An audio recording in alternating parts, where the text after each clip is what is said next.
Road സൈഡിൽ ഒരു മുട്ടക്കട ഉണ്ടായിരുന്നു. അവിടെ ഒരു പ്രായമായിട്ടുള്ള ഒരാളായിരുന്നു മുട്ടക്കച്ചവടം നടത്തിയിരുന്നത്. അങ്ങനെ എല്ലാ ദിവസവും പോലെ അദ്ദേഹം മുട്ടക്കച്ചവടം നടത്തി വരുമ്പോൾ അവിടെ ഒരു മുട്ട വാങ്ങാൻ ഒരു പെണ്ണ് വന്നു.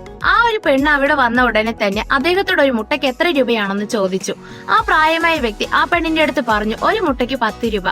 എന്നാൽ ആ പെണ്ണാകട്ടെ, എനിക്ക് 6 മുട്ട വേണം, 50 രൂപയ്ക്ക് എന്ന് പറഞ്ഞ് വിലപേശാൻ ആരംഭിച്ചു. ആ വയസ്സായ വ്യക്തി ആ പെണ്ണിനോട് പറഞ്ഞു, ഞാൻ ഈ മുട്ട വിറ്റ് കിട്ടുന്ന പൈസ കൊണ്ടാണ് എന്റെ വീട്ടിൽ അടുപ്പ് തന്നെ കത്തുന്നത്.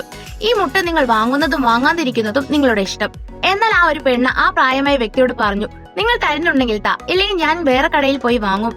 ഇങ്ങനെ പറഞ്ഞുകൊണ്ട് ആ പെണ്ണ് അവിടെ നിന്ന് പോയി. കുറച്ചു കഴിഞ്ഞ് ആ ഒരു പെണ്ണ് തന്റെ ബോയ്ഫ്രണ്ടിന്റെ കൂടെ ഒരു റെസ്റ്റോറന്റിൽ പോയി.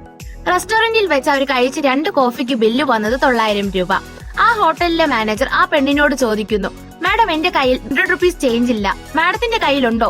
സോറി, എന്റെ കയ്യിൽ ചേഞ്ച് ഇല്ല. അപ്പോൾ നിങ്ങൾ ഒരു കാര്യം ചെയ്യും, ആ 100 രൂപ നിങ്ങൾ ടിപ്പായി വെച്ചോ എന്ന്